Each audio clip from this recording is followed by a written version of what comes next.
Selamat datang di pembelajaran IPA kelas 7, materi bab 3, materi dan perubahannya. Pada bagian ini kita akan mempelajari tentang karakteristik materi, unsur, senyawa, dan juga campuran. Apa saja yang termasuk ke dalam materi? Bagaimana materi mengalami perubahan? Kita akan pelajari bersama-sama di slide ini. Ini adalah peta konsep materi yang akan kita pelajari. Materi dipelajari melalui klasifikasinya yang terdiri dari zat tunggal campuran. Zat tunggal terdiri dari unsur dan senyawa, kemudian sifat-sifatnya akan dipelajari juga, yaitu sifat fisika, kimia, kemudian perubahan. Materi dapat mengalami perubahan menjadi perubahan fisika dan kimia.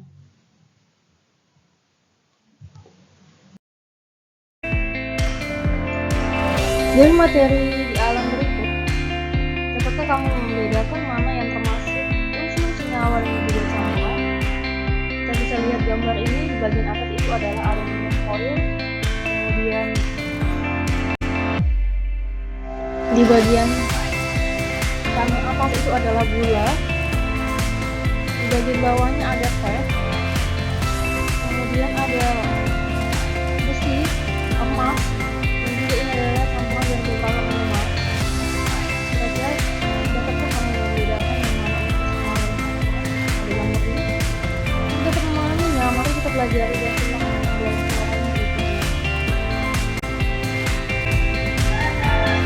Materi adalah sesuatu yang mempunyai massa dan menempati sebuah ruang. Ketika kita mengumpulkan kelompok benda berdasarkan sifatnya, maka ada langkah-langkah yang akan kita lakukan. Kita akan mengamati tata benda tersebut. Kemudian kita catat persamaan dan perbedaan benda masing-masing. Lalu kita klasifikasikan benda tersebut dalam tiap kelompok benda, dan akhirnya kita akan memberi nama sesuai dengan tiap kelompok benda tersebut. Materi berdasarkan wujudnya dapat dikelompokkan menjadi zat padat, cair, dan gas. Berikut ini perbedaannya. Untuk zat padat, cair, dan gas, ini sifat-sifat tertentu yang sangat berbeda ya. Ini tidak akan dijelaskan nanti jadi pelajaran waktu SD, jadi ini diulang kembali di pelajaran kelas. Kita masuk ke klasifikasi materi. Terdiri atas zat tunggal dan zat campuran. Zat tunggal sendiri dapat dibagi menjadi unsur dan senyawa. Sedangkan campuran bisa dibagi menjadi campuran heterogen dan homogen. Nah, unsur merupakan zat tunggal yang tidak dapat diubah lagi menjadi zat yang lebih sederhana dengan cara kimia biasa. Jadi tidak dapat diubah lagi atau dipecahkan lagi menjadi lebih sederhana. Namun ada bagian terkecil dari unsur disebut dengan atom. Contoh unsur ini ada helium, hidrogen, oksigen. Itu adalah contoh-contoh dari unsur.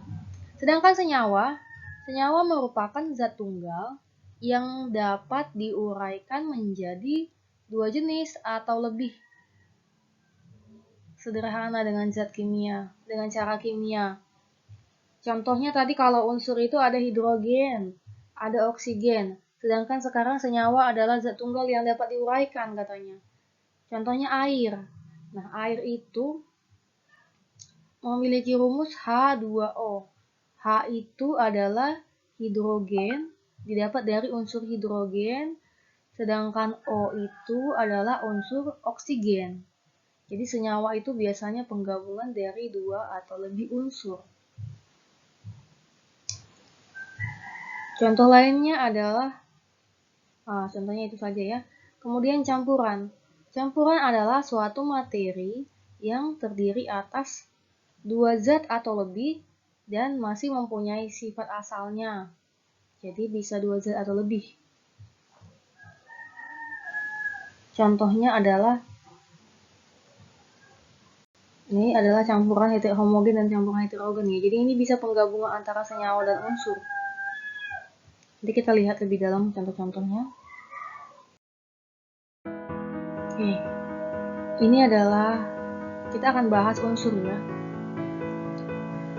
Yang pertama, ini adalah unsur belerang. Kemudian besi. Ini adalah contoh-contoh unsur yang ada di alam. Kemudian ini adalah emas. Ini adalah arang, aluminium, oksigen, dan juga hidrogen. Oke. Nah, lihat ya unsur-unsur ini di alam. Jadi kalau menemukan unsur-unsur ini di alam, jangan heran ini adalah salah satu contoh-contoh unsur yang ada di alam. Untuk dapat dengan mudah mempelajari serta mengamati suatu unsur, dibuatlah sebuah tabel yang dinamakan tabel periodik unsur. Tabel periodik unsur ini adalah suatu tabel yang menggambarkan tentang unsur-unsur yang ada di alam, yang dibuat dalam bentuk tabel. Jadi di alam itu ada banyak sekali unsur. Nah, bagaimana kita mengetahui setiap unsur yang ada di alam? Maka dibuatlah dengan cara meringkasnya di dalam sebuah tabel yang disebut dengan tabel periodik unsur. Nah, bisa adalah tabel periodik unsur. Nah, anak-anak, ibu harapkan kalian bisa mencari tabel ini di toko-toko, lalu dibeli, ditempel di bukunya, supaya kalian paham, karena pelajaran ini juga akan menjadi pelajaran pembantu kalian, pelajaran yang akan kalian pelajari di SMA nanti, akan diperdalam di SMA. Jadi, ibu harap kalian membeli tabelnya, lalu menempelkannya di buku ya. Nah, perhatikanlah tabel periodik unsur berikut ini. Di dalam tabel ini ada banyak sekali kotak-kotak. Di tiap kotak itu terdiri dari satu unsur. Ibu contohkan yang helium. Helium disingkat dengan He. Jadi di dalam kotak ini ada beberapa identitas. Yang paling atas ini adalah nomor. Ini adalah massa atom. Ini adalah nomor atom. Kemudian ini adalah nama kimia. Ini adalah nama simbol kimianya. Oke.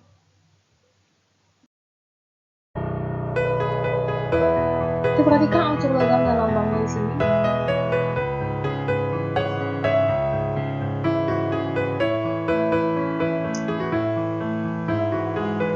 Ini adalah nama latin dari aluminium. Bahasa Indonesianya aluminium juga ya, lambang unsurnya Al. Ada nama latinnya aurum, bahasa Indonesia emas, disingkat dengan Au. Ini adalah unsur-unsur logam dan juga lambangnya, dan juga singkatannya. Ini unsur yang bukan logam. Oksigen bukan logam ya. Kita tahu sama-sama oksigen itu gas, bukan logam sama sekali. Hidrogen juga, karbon juga bukan unsur logam. Hidrogen, sulfur, iodium bukan logam. Sedangkan aluminium sudah jelas logam ya. Bisa melihat berbagai macam aluminium di sekitar kita. Emas juga, perak juga merupakan unsur logam. Besi, timbal, tembaga merupakan unsur logam. Oke, tadi kita udah bahas kilas. Nah, ini dibahas kembali cara pemberian lambang unsur berdasarkan Berzelius. Yang pertama, setiap unsur itu dilambangkan dengan satu huruf, yaitu huruf awal dari nama latinnya. Jadi, kalau misalnya hidrogen itu dilambangkan dengan H saja. Sesuai dengan ketentuan nomor 1, setiap unsur dilambangkan dengan satu huruf, yaitu huruf awal dari nama latinnya.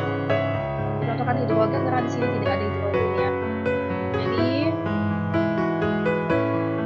hidrogen itu disingkat H. Kemudian huruf awal ditulis dengan huruf kapital atau huruf besar. Jadi huruf awalnya harus huruf besar ya. Ini juga huruf besar kan. Bagi unsur yang memiliki huruf awal yang sama, dilambangkan atau diberikan satu huruf kecil dari nama unsur tersebut. Hidrogen dan juga helium punya huruf awal yang sama. Karena itu, helium harus ditambahkan huruf kecil di sampingnya. Jadi He ya kan, yang diambil itu 2 huruf supaya tidak sama nama unsurnya. Gampang ya.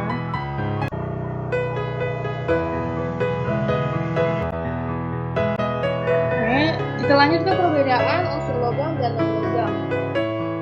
Unsur logam akan berwujud padat pada suhu kamar, kecuali raksa. Sedangkan unsur non-logam akan berwujud padat, cair, dan juga gas. Jadi wujudnya berbeda-beda. Unsur logam dapat ditempa dan dapat direnggangkan. Contohnya besi tadi ya, dapat ditempa dan direnggangkan. Emas. Oke. Sedangkan unsur non-logam bersifat rapuh dan tidak dapat ditempa. Oksigen, hidrogen, tidak bisa ya ditempa ya. Kemudian konduktor logam itu merupakan konduktor listrik yang panas. Ya, besi itu konduktor listrik yang panas ya.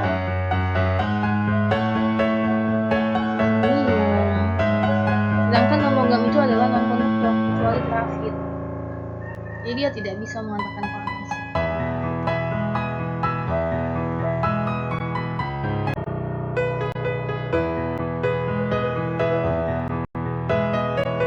Kita masuk ke senyawa. Tadi sudah dijelaskan senyawa adalah zat tunggal yang dapat diuraikan menjadi 2 jenis biologis dan kimia. Kita contohkan senyawa-senyawa yang paling umum dan sering dijumpai di alam seperti air. Air itu penggabungan dari unsur hidrogen dan oksigen. Jadi senyawa itu adalah penggabungan dari beberapa unsur. Garam dapur.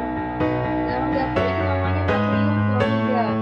Diingat ya, ini nama-nama yang perlu diingat. Jadi setelah belajar itu harus tahu. Garam dapur itu namanya natrium klorida. Terdiri dari natrium dan klorida. Juga gula tebu. Gula tebu ini merupakan sukrosa. Unsur penyusunnya itu biasanya karbon, hidrogen, dan oksigen. Ini adalah contoh senyawa, rumus dan kegunaannya.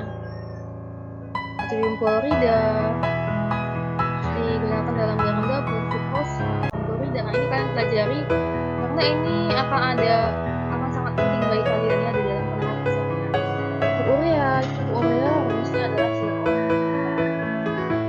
NH2 urea. Vitamin C, aspirin, obat sakit kepala kalian.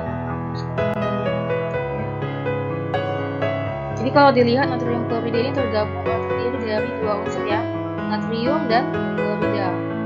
Sedangkan sukrosa ini 3 unsur ya, karbon, hidrogen, oksigen. Ini hidrogen, klorida. Ini karbon, hidrogen, oksigen. Kalian harus hafal beberapa unsur-unsur yang penting ya, yang selalu ada di dalam kehidupan sehari-hari. Kita masuk ke campuran. Perhatikan gambar ini. Ketika menuangkan teh ke dalam air, warna air yang semula putih berubah menjadi kecoklatan, kemerahan ya.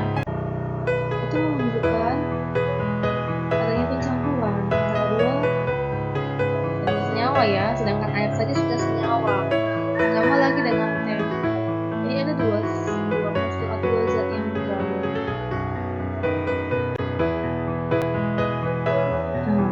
Campuran terdiri dari campuran heterogen dan homogen. Kita bahas pertama campuran homogen. Campuran homogen memiliki penampilan atau komposisi yang seragam. Jadi kalau kita tuangkan teh cair ke dalam air, kita tidak akan setelah dituangkan di air, kita tidak akan bisa membedakan yang mana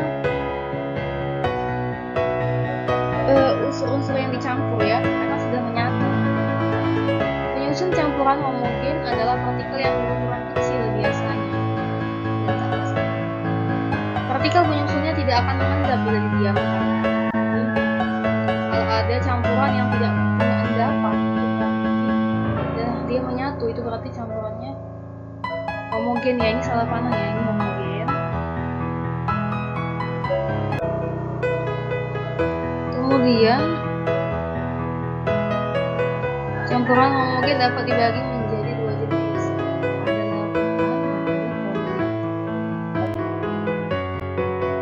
Larutan adalah zat campuran dari dua atau lebih zat dalam satu fasa. Larutan terdiri dari dua jenis zat, ada solut dan ada solvent. Zat yang dalam jumlah kecil dan yang larut atau menyebar itu disebut zat larut atau nama lainnya adalah solut. Sedangkan zat dalam jumlah yang lebih besar yang melarutkan itu disebut solvent atau pelarut. Koloid adalah campuran homogen dengan ukuran partikel antara larutan dan suspensi. Jadi koloid ini bedanya sama larutan. Dia punya fase dispersi dan punya fase dispersi yang sama, berbeda. Dia tidak kasat mata, tapi masih bisa dilihat dengan bekas cahaya yang ini disebut dengan efek Tyndall.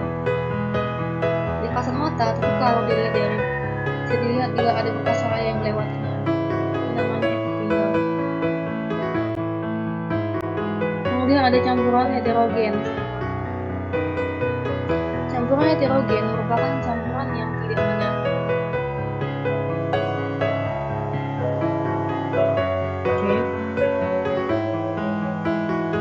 Atau campuran dari zat fase yang berbeda. Tadi kalau homogen dia menyatu, sedangkan heterogen tidak menyatu. Heterogen terdiri atas partikel yang berukuran besar, kasat mata, dan akan mengendap bila didiamkan. Campuran heterogen sering juga disebut sebagai suspensi. Contohnya adalah tepung dan air. Jadi kalau kalian campur tepung dan air, tepungnya pasti akan mengendap di bawah.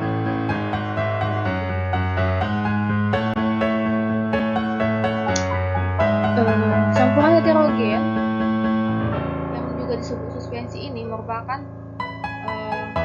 campuran partikel yang lebih besar, sehingga zat-zatnya itu bisa dibedakan dengan zat. Contohnya itu kita mencampurkan antara pasir halus atau lumpur dengan air. Pasti pasirnya akan turun, jadi kita akan tahu ini air dan pasir tidak akan tercampur. Walaupun airnya mungkin berubah menjadi tapi tetap ada endapan di bawahnya dengan partikel yang bisa dibedakan. Oke, ini contohnya contoh campuran homogen, ada sirup. Heterogen contohnya minyak. Jika kita tuang minyak dengan air, dia tidak akan menyatu. Kita tidak bisa bedakan yang mana minyak dan yang mana air.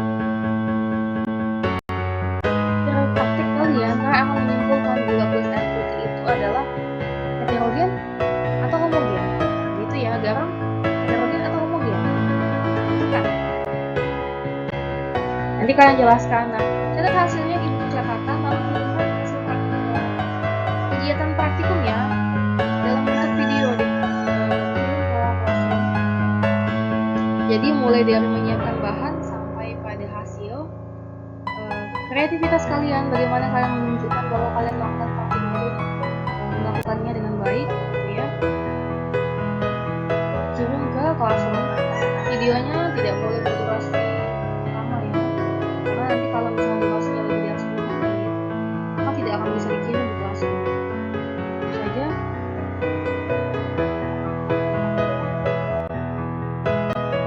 Ini adalah pertanyaan untuk didiskusikan atau dapat dijelaskan di video praktikum.